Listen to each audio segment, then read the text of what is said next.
One of the major changes, which I think is very significant, requires a little mental shift, is the idea of following.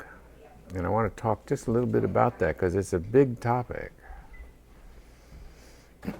It's based on a couple of assumptions like healing is a natural process. That's one of the assumptions. If you cut your finger, you just have to put some kind of salve on it and just don't mess with it and it'll heal itself. The body knows how to do that, and also in many cases the mind knows how to do that. So following is based on that. It's based on supporting this spontaneous healing process. And in order to support a spontaneous healing process, you have to be able to follow what's going on. You have to know what to do at certain points. The healing process is evoked. There's a combination of conditions, right?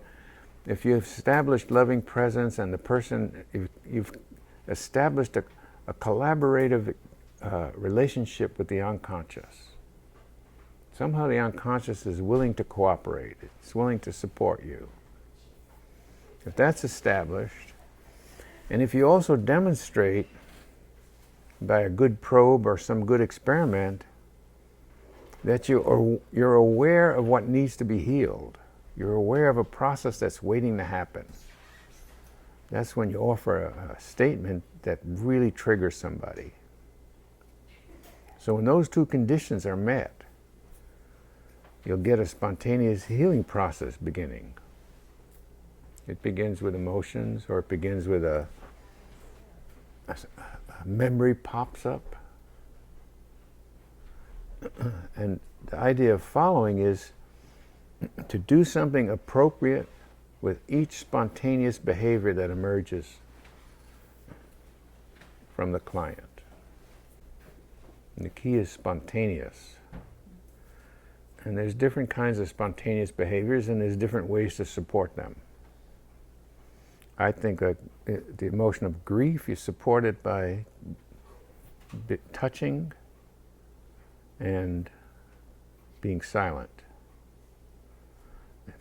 If you touch the person when they're and they close their eyes, while they're grieving and they close their eyes, that means they're going inside. They're going to start doing this work. They're going to start they're going to do some of the healing process. You're better off being silent. You don't want to interrupt that. And if you do that consistently, it signals the unconscious that you know when to shut up. A blessing. If it's a memory,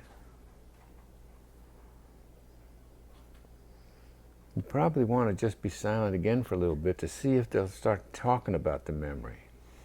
And typically the memory will be an embodied case of the painful situation. And it will have within it clues about what are the beliefs, what are the adaptations that you use to deal with it. Then you're almost home at that point. If it's an impulse, like I had one woman who, when you said that, I felt like going like this. So the best thing to do is, well, yeah, go ahead, go there, let's see what happens. Just like you say, okay, well, tense the body. Do that deliberately and see what happens, see what happens, see what happens. That's following, that's supporting the unfolding process.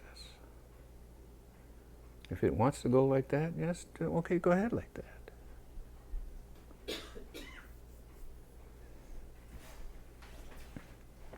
At the end of that process is some clarity about what was missing. What's the missing experience? What didn't happen that should have happened that would have helped the person integrate the experience right then and there? What's missing that was needed to complete that process? originally. And when you figure that out, you offer it.